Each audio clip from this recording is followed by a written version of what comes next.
그래서 이 세미나 배경을 좀 간단하게 좀 설명을 드리면 사실은 키예브에서 중국 관련 연구들을 하고 있고요. 많은 우리 기본 과제라든지 그다음에 협동 연구라든지 그다음에 정부 용역 과제들 많이 하고 있습니다. 그런 내용들을 다 담아서 이런 연구들을 하고 있고 또 이런 것들이 이슈가 되기 때문에 그런 것들 여러분과 함께 공유하고자 하는 취지에서 올해 시작을 했습니다. 그래서 올해 2019년에 시작을 했고 내년에도 계속해 볼까 합니다. 하여튼 앞으로도 많은 관심을 가져주길 부탁드립니다. 그리고 제가 오늘은 이제 미중 통상 마찰에서 우리 안덕근 선생님께 워낙에 이제 미국의 입장에서 잘 설명을 해주셔서 사실은 이제 미국의 이런 중국에 대한 압박 이런 것들을 중국은 어떤 인식을 가지고 있을까라는 겁니다. 왜냐하면 이런 어떻게 인식하느냐에 따라서 중국의 대응 방법이 달라질 것이고 그들의 수단이 달라질 것이라는 거죠. 그래서 제가 좀 이게 완결도는 낮지만 하여튼 중국의 자료를 보면서 제가 중국 연구하는 사람 입장에서 아마도 이랬을 거라는 어떤 추측도 만들어가면서 소설까지 만들어가면서 한번 정리를 해보긴 했습니다. 많은 부족하지만 좀 말씀을 드려보고자 합니다. 기본적으로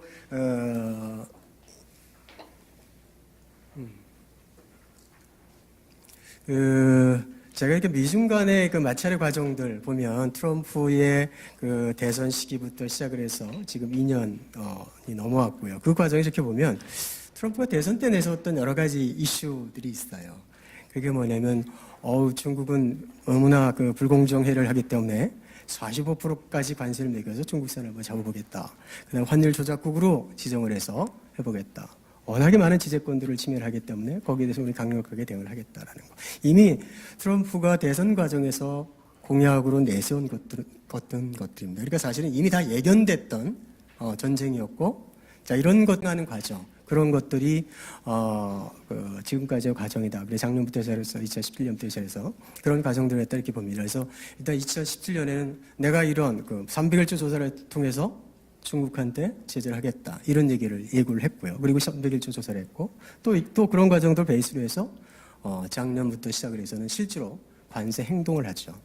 행동을 하는 과정에 그래서 우리가 지금 미국이 중국에 대해서 압박을 하는 과정들을 우리가 이제 관세라는 수단을 가지고, 중국을 압박을 해왔기 때문에 우리가 이제 관세 전쟁이라고 표현을 하지만 사실은 실질적으로 아까 안덕근 교수님 말씀하셨지만 이 관세 전쟁으로 끝나는 게 아니라는 거죠. 그러니까 중국도 만약에 이게 관세의 문제고 관세로 끝낼 수 있고 미중 간의 무역 불균의 문제를 해소할 것 같으면 관세 좀 낮출 수 있다. 미국산 수입해서 풀어줄 수 있다. 이게 중국의 기본적인 입장이거든요. 그러니까 단순한 관세 전쟁이 아니라는 인식 때문에 중국의 입장이 바뀌는 겁니다. 그래서 그런 것들을 계속 미국이 압박을 할 때 중국이 강경 대응을 하게 되고 또 그런 강경 대응 과정에서 또 서로 충돌이 발생을 하고 그런 것들을 보면서 지금은 이게 단순한 관세 전쟁이 아니구나. 무역 전쟁이 아니고 단순한 무역 불균형의 전쟁은 아니다라는 겁니다. 그런 것들에서 우리가 이제 쭉 보는 과정에 특히나 이제 저희가 쭉 타협과 협상의 과정 1, 2차 했었고 지금 4, 5, 6차 미중 정상회담 이후에 작년에 그 후에 4번에 걸쳐서 협상하는 과정들을 보면 이제는 이제 누군가가 손을 들어야 될 문제다라는 거였고 또 이런 협상의 과정에서 느꼈던 건 뭐냐면 한 2년의 과정에 보면서 미국이 양보할 생각이 없는 걸 읽을 수가 있는 겁니다. 상당히 강경한 자세를 갖고 그렇다면 이걸 풀어가는 과정에 누군가가 양보를 해야 된다라는 생각이 저는 개인적으로 들었고 그럼 양보할 사람이 누구냐? 미국이냐? 중국이냐? 그럼 사실은 이 협상의 대상에 공격을 당하는 사람이 중국이었기 때문에 이게 양보가 되지 않으면 끝나지 않는 전쟁이라는 생각을 저는 가지고 있었습니다. 그래서 저는 항상 한 2년 동안 이 문제를 지켜보면서 중국이 어디까지 양보할 것이냐라는 게 상당히 관심사였고요. 그게 이제 제가 바라보는 미중 통상 문제를 바라보는 하나의 시각 중에 하나였습니다. 그래서 그런 것들이 지금 추진되고 있다. 그렇다면 중국이 양보할 수 있는 수준이 어디까지냐라는 거를 판단할 때 중국이 미국이 왜 나한테 이러지? 라는 그 이유에 대해서 어떻게 생각하는지에 대해서 상당히 우리가 이해할 필요가 있다. 하나는 우리가 잘 아시는 안 교수님도 말씀하셨던 미국이 중국한테 무역수지 적자 3,750억 불, 4천억 불에 달하는 적자 때문이냐. 상당히 이거 그래 무역 적자를 해소하려는 거라면 이건 분명히 우리가 경제적 동기라고 이해할 수가 있어 라는 거죠. 미국이 그런 데 목적이 있다고 그러면 그래 미국산을 수입하면 되는 거니까요. 수입 확대해주고 점진적으로 줄여주겠다고 약속하면 되는 거죠. 그런 동기가 하나 있을 거고 아니 근데 보니까 미국이 대선하는 과정에 중국을 압박을 해서 자기가 당선이 됐고 중간 선거를 하는 과정에 또 자기의 유리한 고지를 점령하기 위해서 또 압박을 해왔고 또 앞으로 2년 후에 또 대선이 있기 때문에 이게 정치적인 동기에 의해서 미국의 어떤 선거의 과정에서 나타나는 정치적 동기에 의해서 중국에 대한 압박을 하나의 그 툴로 수단으로 사용하는 거 아니냐 이런 동기가 있을 수 있다는 거고요. 하나의 세 번째는 뭐냐면 기본적으로 중국이 그동안에 지금 중국의 미국의 GDP 60%가 되고 또 기술적으로 상당히 추결하고 5G에 선도를 해가고 있고 중국 제조 2025라는 걸 세워서 상대 제조업을 업그레이드 하려고 하고 이런 것들이 모든 것들이 도전이다라는 거죠. 이런 도전, 어떤 중국의 부상에 대해서 기본적인 견제를 하려는 그런 목적이 있다. 그것들을 이제 중국 사람들 해석할 때 이건 분명히 전략적 동기다라고 하죠. 그래서 세 가지 목적이 있다고 이게 혼재되어 있다라는 거죠. 그러니까 중국 입장에서 보면 경제적 동기, 단순히 무역수지 적자 문제를 해결하는 거라면 지금까지는 중국은 무역수지는 이게 글로벌 밸류체인에서 나타나는 거고 미국의 근본적인 문제지 중국의 문제가 아니었다라는 입장이었어요. 그렇기 때문에 이거 또 하나는 무역수지 문제는 미국이 중국에 대한 무역수지 적자는 중국의 문제가 아니라 그동안에 동아시아에서 적자 보던 게 중국으로 전환된 거다라는 표현이었죠. 그런 것들이었으니까 그런 문제를 그런 입장에 있다가 아니야. 그럼 무역 단순히 경제적 동기라면 이건 풀어줄 수 있어. 라고 제시하는 게 뭐냐면 그래 줄여줄게 라는 겁니다. 미국산을 더 수입을 해서 줄여줄게. 이건 할 수 있다라는.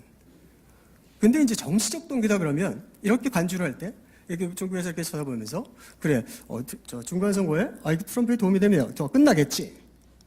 그리고 대선에 또 활용되면 끝나겠지. 그럼 또 기다리면 되는 겁니다.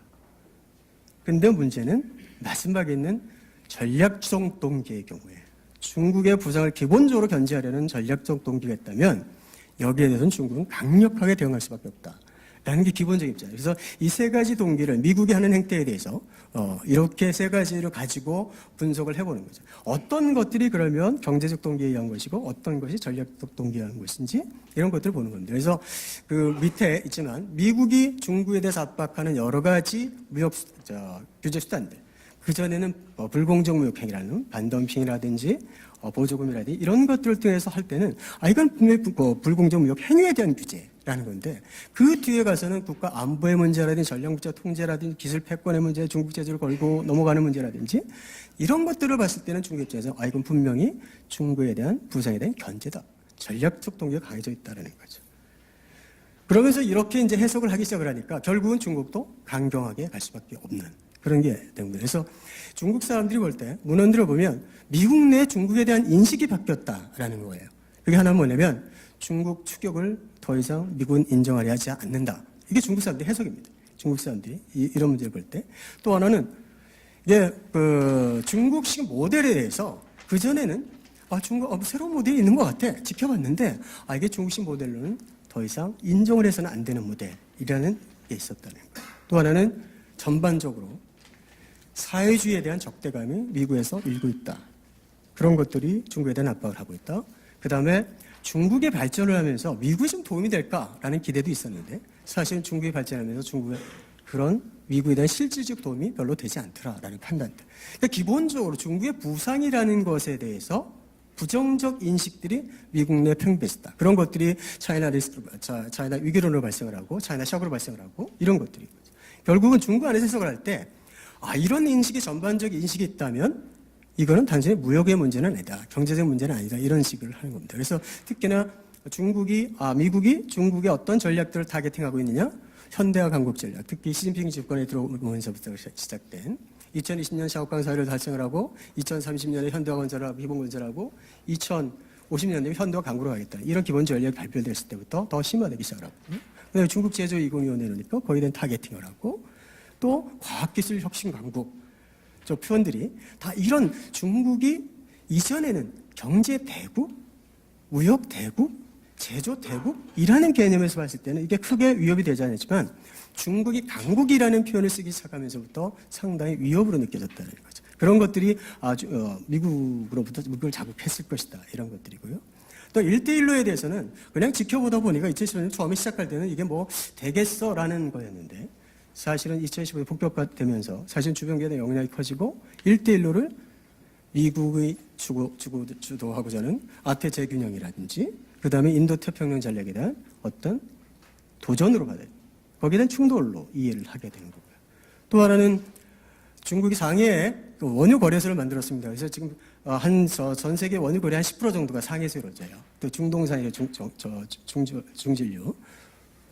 보니까 달러는 미국 달러에 의해서 유가가 결정되고 이러었는데 또 하나 위안화 국제한다고? 사실은 위안화 국제야? 그래 되겠어? 지역 통화 정도 되겠지? 근데 하는 거 보니까 그렇지 않거든요. 사실 결국 이런 것들은 원유 거래소를 만든다든지 위안화 국제한다 이건 달러 패권에 대한 도전이다라는 거죠. 기본적으로 이런 중국이 가지고 있는 여러 가지 전략들에 대해서 인식이 결국은 이젠 더 이상 도전 안 되는 전략, 안 되는 국가라는 거고요. 그러다 보니까 결국은 패권이라는 단어를 써서 패권 전쟁 그리고 중국의 부상에 대한 견제 바로 전략 동기가 강한 전쟁 이렇게 이해를 하기 시작을 합니다. 그래서 중국에서 입장에서는 세 가지 기본적인 입장이 있는 것 같아요. 하나는 중국은 미국과 전쟁을 원하지 않는다. 우리는 불원. 전쟁을 원하지 않아요. 그냥 협상을 통해서 대화를 통해서 해결하겠다. 또 하나는 협상을 통해서 대화를 통해서 해결하겠다는 건 아까 경제적 동기의 문제라면 계속 협상을 통해서 관세 인하도 하고 미국산을 사고 최근에 제시하는 것처럼 농산물도 사주고 원자재도 사주고 원유도 사주고 그렇게 대화를 통해서 해보겠다라는 거죠. 근데 전략적 동기, 중국의 부상에 대한 기본적인 견제에 대해서는 이런 전략적 동기에 대해서는 강경하게 대응할 수밖에 없다. 또 하나 대응은 전반적으로 중국은 지금의 미중 통상 마찰을 최근에는 어떻게 인식을 하냐면 제2의 WTO 가입으로 인식을 합니다. WTO 가입을 통해서 2001년 WTO 가입을 통해서 개방을 통해서 국내 개혁을 했듯이 제2의 개혁을 할 수 있는 동기. 중국이 개혁 개방 정책을 한 지 40년이 되는 애가 작년이었고요. 그럼 제2의 개혁 개방을 해야 되는 상황이기 때문에 이러한 외부의 압박을 통해서 국내를 개혁한다는 거 그것이 하나의 방법이죠. 근데 이제 세 번째처럼 중국이 내가 스스로 앞으로 개방을 통해서 중국에 대해서 대응을 하려면 이게 시간이 필요한 거죠. 시간이 필요하다는 얘기가 결국 속도의 문제다. 좋다. 우리가 개방을 할 테니까 미국에 구할 때 우리가 개방을 할 테니까 기다려달라. 나의 속도가 있다. 중국의 속도라는 게 있다니까. 개혁도 개방도 중국의 속도가 있다. 차이나 스피드가 있는데 미국은 절대 차이나 스피드를 인정할 수 없다죠. 니네가 하려면 좋은데 동의를 하지만 내가 원하는 스피드로 해달라. 그겁니다. 그래서 개혁이나 개방의 속도의 문제, 속도의 충돌. 그래서 중국은 얘기를 할 때 우리가 시장 개방을 할 테니까 기다려라. 다만 좀 시간이 필요하다. 그런 거죠. 그러니까 미국이 좀 인내해주면 되는데 나는 거죠. 근데 미국 입장에서 절대 인내할 수 없다. 그래서 속도의 문제가 충돌을 하는 겁니다. 그래서 이랬을 때 이 세 가지 대응, 강경 대응과 협상 타결과 장기적 대응이라는 이런 세 가지 그 대응의 방력을 가지고 있다. 특히나 미중 간의 수교가 40주년입니다. 그죠? 40주년이기 때문에 40주년에 이제 중국에서 한 얘기가 뭐냐면 나이가 40이면 이순해진다 그러지, 이순. 그죠? 그러니까 뭐냐면 40년이 됐기 때문에 미중 관계는 상당히 안정이 돼야 되고 누구로부터도 영향을 받지 않아야 되는 그런 관계가 40년이라는 거죠. 그래서 상당히 기본적으로 경제적 관계의 안정, 이것들이 미중과의 기본적인 안정의 시금석이기 때문에 경제적 분야의 충돌을 최대한 피하려는 게 중국의 생각이다. 40, 개혁개방 40년, 미중관계 40년, 이런 속에서 미중관계를 안정시키는 것이 가장 중요하기 때문에 중국은 이 어떠한 선택보다도 대화를 통해서 이 문제를 해결한다는 게 원칙입니다. 그게 이제 그 기본적인 방향이고, 그렇다면 대화를 통해서 원한다, 해결한다라는 거는 전쟁을 원하지 않는다. 기본적으로 전쟁을 원하지 않기 때문에 하여튼 트럼프가 들어서고 미중 정상회담을 했고요. 그러면서 100일 계획이라는 걸 만들어서 합의를 해서 이행하는 것처럼 보였죠.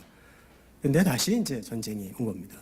항상 이런 합의 과정을 통해서 뭔가 미국의 입장을 들어주는 것 같이 항상 대화를 통해서 하려고 하죠.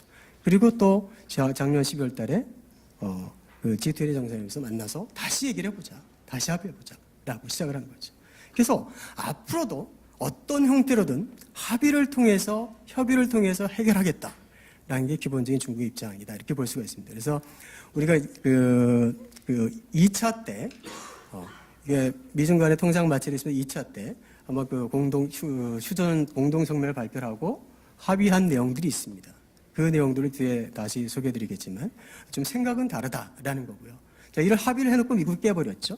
깨버린 내용이 기본적으로 뭐냐면 중국 제조 20이 관련된 것들이 내용이 없다.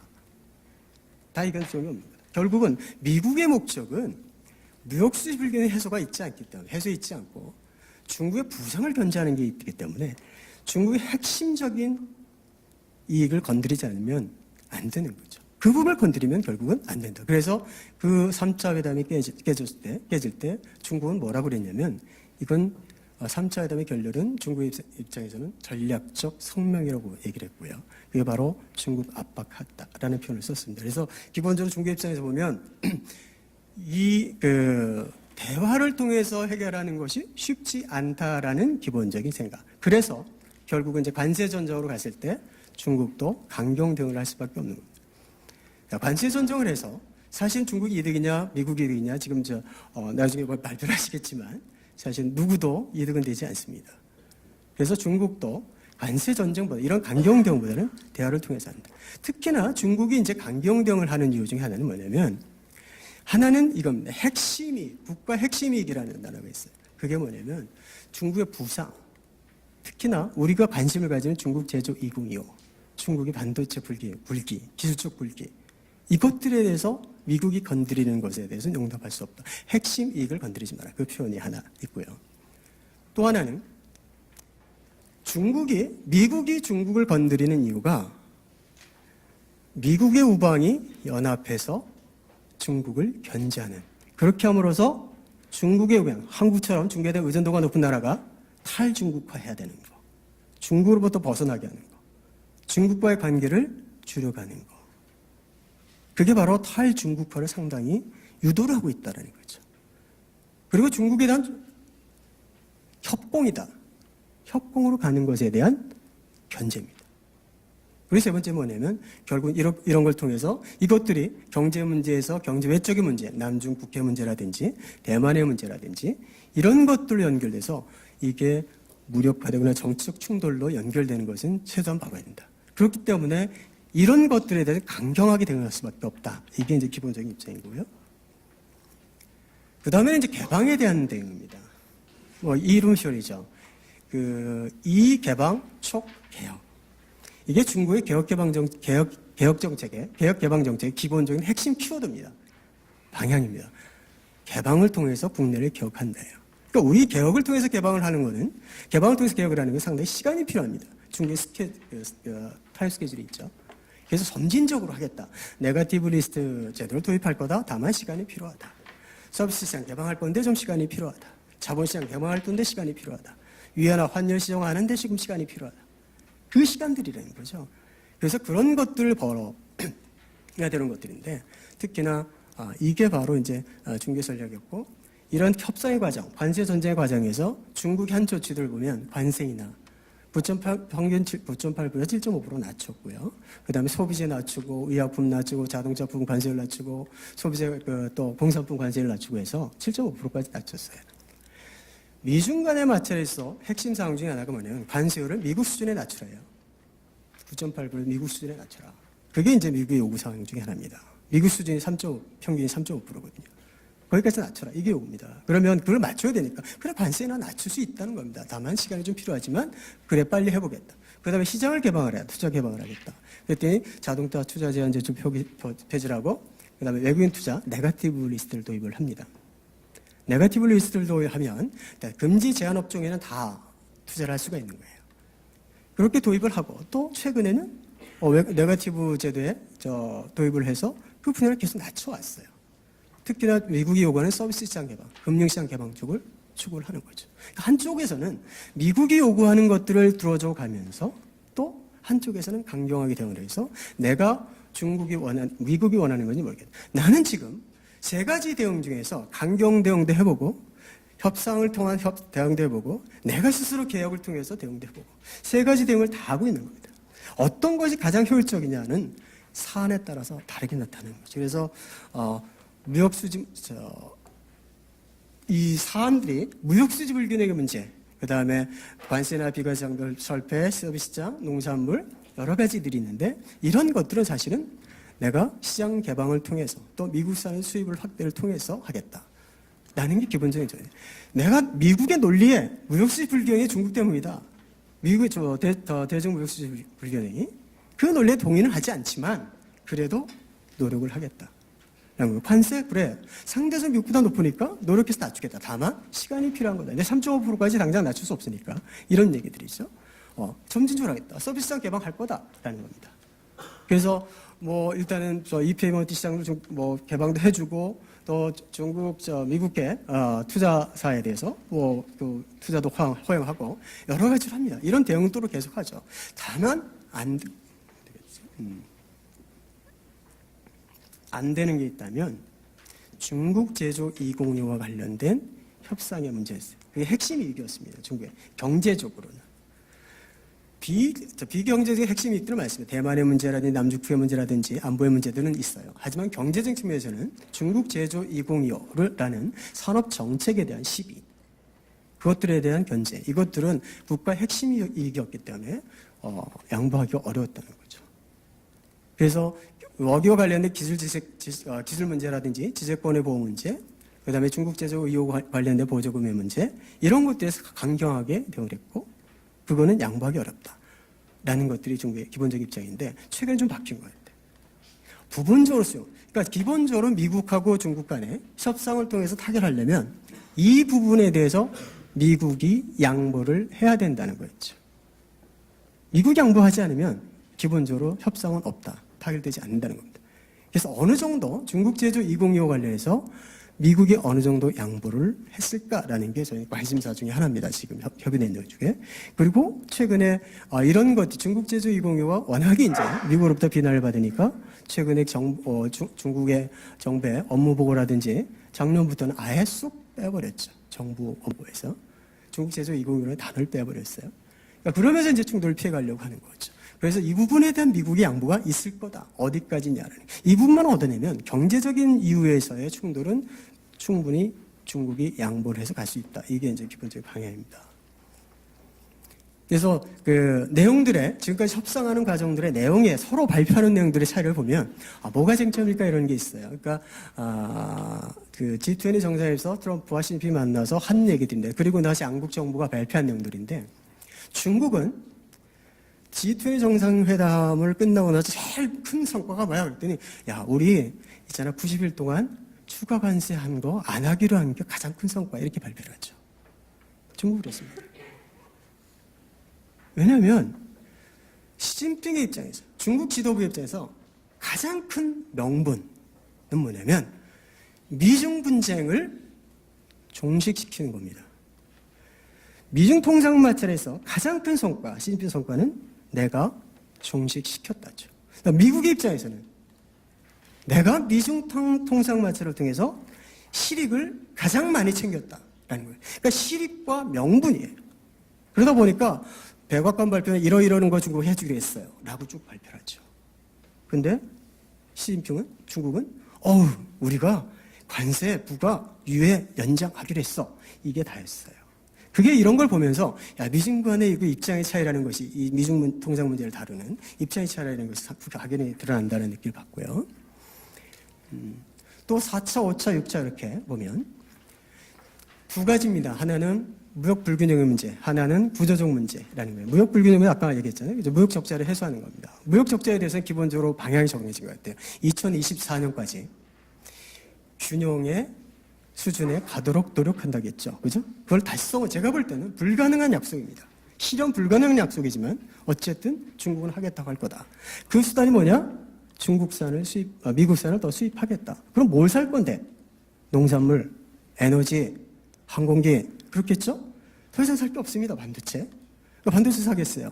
사겠다고 그랬어요. 또 반도체는 사실은 미국계 반도체들이 약하다는 거죠. 근데 업체에서는 다른 얘기를 하실 텐데 그랬더니 우리 반도체에 전혀 영향 없습니다. 이런 표현을 하실 정도로 크게 실익이 없는 그런 카드를 제시하면서도 한다 이거죠. 그래서 최근에 협상을 하면서 콩을 500만 톤, 1000만 톤.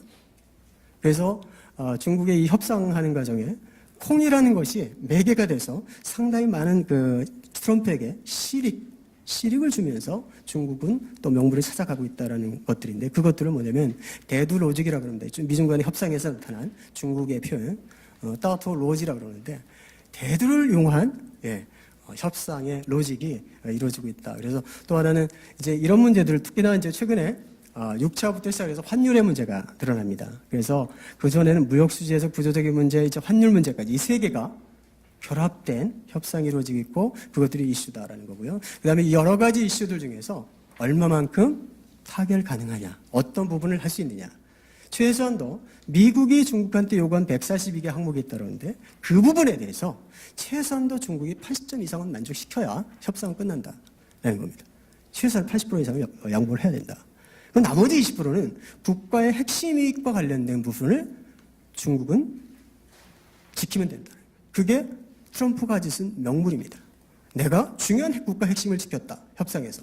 그러면 중국이 성공합니다. 나머지 80%에 대해서 양보를 해도. 그리고 트럼프에게 실익을 주면 된다. 그래서 분야별로 이렇게 보면 중국이 양보할 수 있는 분야, 할 수 없는 분야, 이런 것들을 나눠서 얘기할 수가 있고요. 앞으로 전개 과정들은 결국은 이제 30일 더 연장해서 3월 말, 지금 가능하게는 3월 말에 정상회담을 통해서 어떤 MOU가 됐든 아니면 무역협정이 됐든 체결을 하게 되겠죠. 그렇다고 해서 지금 부과된 추가 관세가 완전 없어지지는 않습니다. 그 상태에서 얼마만큼 미국이 합의한 내용들을 이행하느냐에 따라서 필요에 따라서 점진적으로 추가 관세를 없애가겠죠. 만약에 중국이 합의를 이행하지 않는다면 합의가 돼서 협정이 체결되더라도 제2의 무역전쟁은 계속될 수밖에 없습니다. 그리고 이것이 만약에 지켜지지 않는다면 다시 한번 환율의 전쟁, 또 내년에 미 대선이 있기 때문에 그 동안에 다시 또 재정점화 될 것이다. 그래서 미중 간의 협상이 이번에 3월 말에 타결이 된다 해도 결국 끝난 게 아니다. 새로운 정점, 새로운 과제들로 미중 간의 분쟁은 계속될 것이다 라는 게 저희 생각이고요.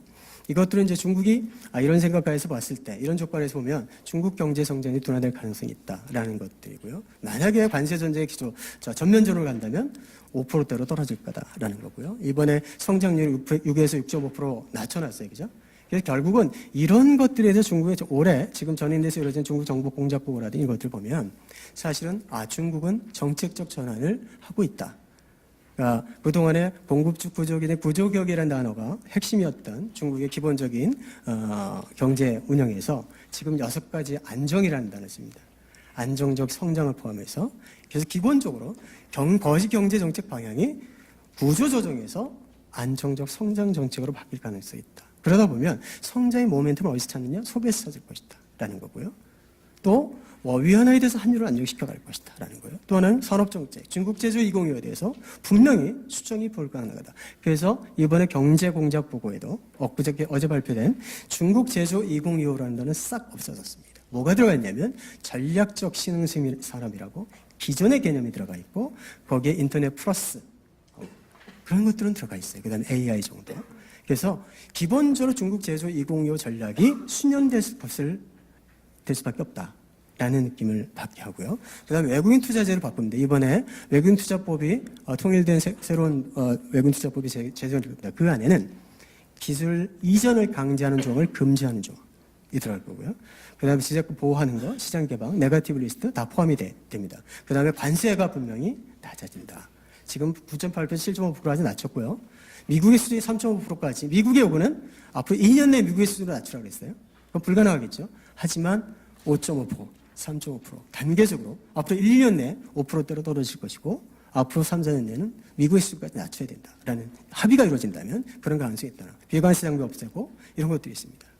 또 아까 1대1로나 아까 알셉의 아까 미국이 지금 미국과 일본과의 협상에서 비시장 경제국과의 FTA 문제를 다루듯이 이미 중국은 그 인지를 하고 있어서 알셉이나 CJK, 중국이 지금 추진하고 있는 알셉, 그 다음에 CPTPP까지 지금 가입을 하려고 합니다. 그래서 기본적으로 통상 전략이 매우 공세적, 적극적 통상 전략으로 지금 바뀌어가고 있다. 그래서 한중일이라든지 알셉, 그리고 이런 것들에 대한 중국은 상당히 공세적으로 적극적으로 추진할 가능성이 있다는 겁니다. 그런 측면에서 그냥 미중 통상 마찰은 저희가 뭐 뒤에 우리 조시현 박사님께서 한국에 대한 영향을 말씀하시겠지만 사실은 저한테도 많은 기회가 있다. 이런 거죠. 기본적으로 미중 통상 마찰은 중국의 시장을 개방시키는 것이고 중국의 제도를 투명화시키는 것이다.